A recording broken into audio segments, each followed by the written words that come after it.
Hi, my name's Jason and I'm a member of the Adalo team. And today I wanted to talk about something that we've been working on here in recent months, which I think is going to be of particular interest to any business having an interest in building an app on top of Adalo. Historically, when building an Adalo app, users have relied upon the database that is provided with every newly created app to manage app data. And this database, believe it or not, is real. It's a Postgres database that is spun up in real time whenever a new app is created. And that database is accessible via the database icon located on the left side of the App Builder.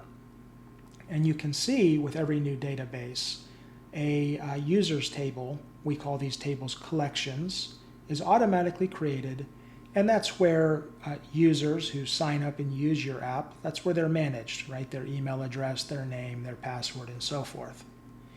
If you want to create other tables or collections, you can click this Add to Database icon.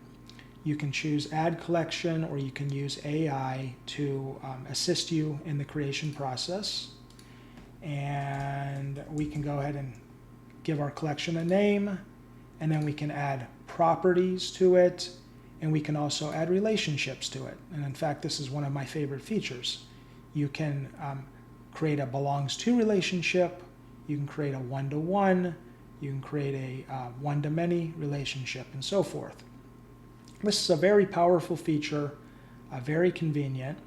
However, what if you wanted to add data to your application that already exists, that doesn't reside in the internal database, nor could it reside within the internal database? For example, a pre-existing MySQL database or SQL Server or Oracle or so forth. Right? Has historically not been a convenient way to integrate that data. And I say convenient way because there actually is a way to do that, and that's done through a collection. So you can add a collection to your Adalo app, which is just an API endpoint. And if you have created an API for that data source, then you can add that API endpoint here, you can secure it, and then make calls which retrieve data from that data source. However, you very well might not have an API for that database, right? You might not have the time, the resources, and so forth to do that. Well, what I'm pretty excited to talk about today is this new partnership that we've established with a company called DreamFactory, which makes that possible. And I'll jump over to the DreamFactory interface here just to talk a little bit more about DreamFactory. So DreamFactory is an API generation platform that supports really hundreds, if not thousands, of third-party data sources. And one of its most common use cases is associated with generating REST APIs from both relational and NoSQL databases like MongoDB, for example.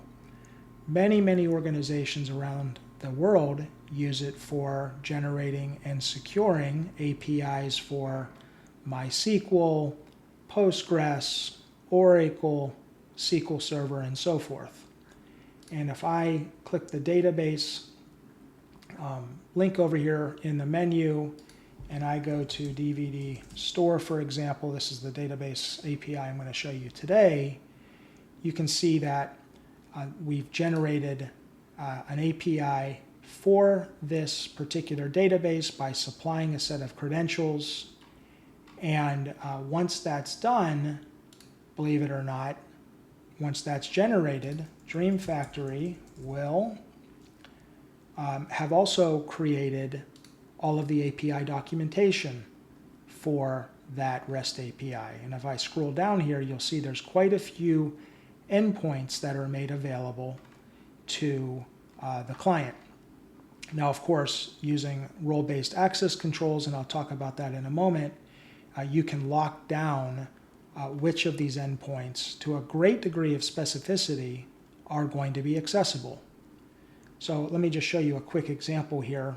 This is the retrieve one or more records endpoint, and if I click that and open this up, you'll see that this documentation is interactive. I'll click the try it out button, and you can see that all of these API endpoint parameters are made available to the client. Now, just to keep this simple for right now, I'll scroll down to the table name endpoint. I'll put the table name film in it. I'll press execute. And if I scroll down, you'll see that a list of, I think, believe it or not, 1,000 records have been returned by default. And these are all just auto-generated film names that were dumped into a demo database.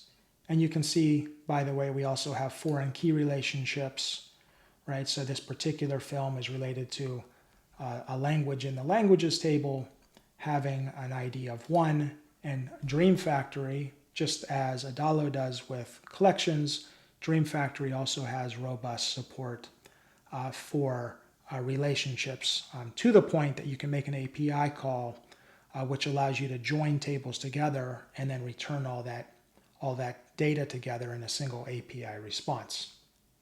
So we've established this partnership, and what it opens up for Adalo users is the ability to add a database or even a data source like S3 or an SFTP server or another API to DreamFactory, and then that data will be exposed through an API automatically, which can be added as a collection to your Adalo app.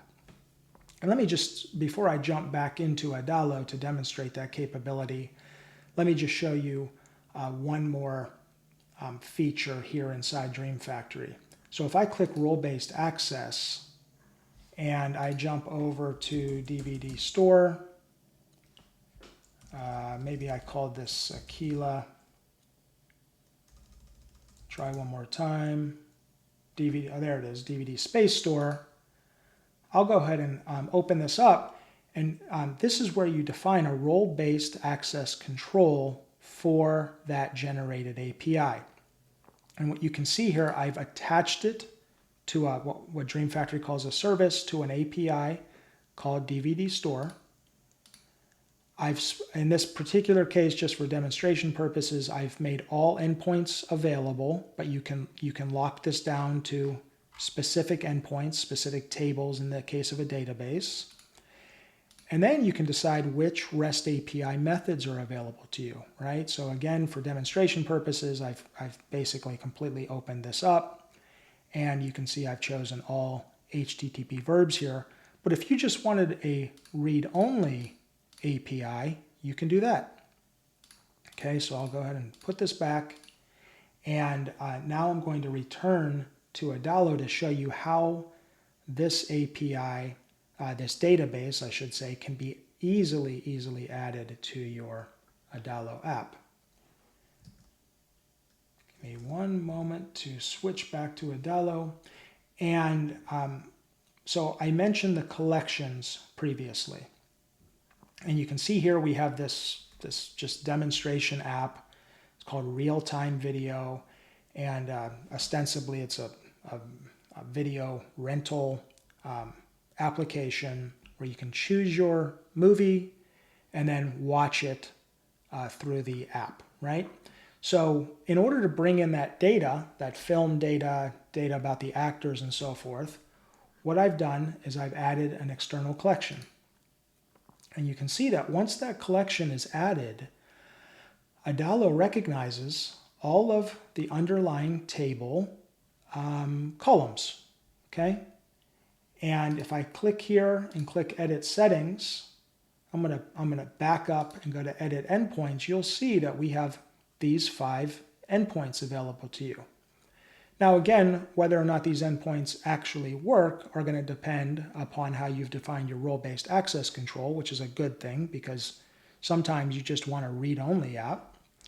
And if I click into one of these, you'll see that I've defined the URL associated with this particular endpoint, which is the film endpoint. And I've also used a pretty cool DreamFactory feature here to retrieve all related data as well, right? So what you're going to do when defining this collection is you're going to define these endpoints however you see fit.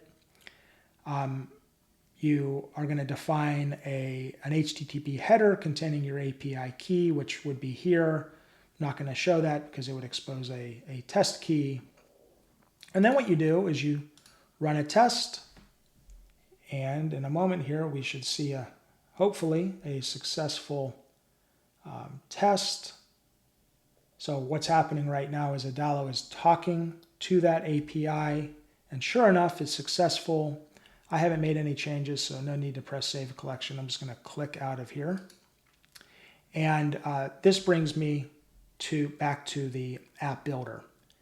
Now, let's talk for a moment about how that collection is added to the app, right? So what's really cool about external collections is Adalo will treat them just like database collections. So if I click onto this simple list, you'll see that over here on the left on the configuration side, we're asked, well, what is this a list of? It's a list of films. That's the table that I had created previously. This is our actors collection, and then there's that database collection that is available with all newly created apps, right? And once I've added that external collection, I can use magic text to start specifying what attributes I would like to populate that nested list. And you can see here, if I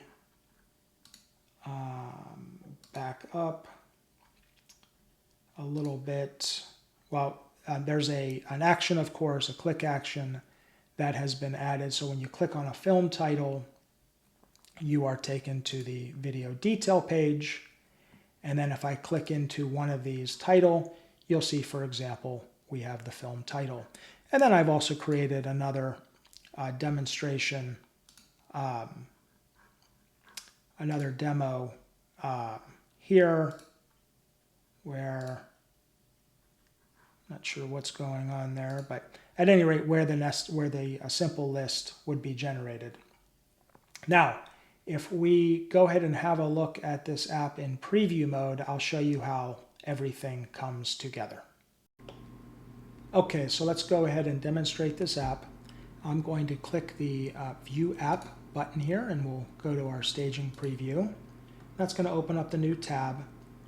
And you're going to see here we have the little spinner, and this is going to take a slightly longer moment because I did not limit the number of records being returned in this particular demo. What this actually loaded was, believe it or not, 1,000 movies, 1,000 movie entries. And if I scroll back up to the top here, we'll use the search feature, and you can see that the search is instantaneous, right? Pretty neat. And what I'll do now is I'll just go ahead and click on one of these. I'll click on Ace Goldfinger. And we've been taken to a poorly designed page. I'm not exactly a designer, but nonetheless, it's instructive to see this.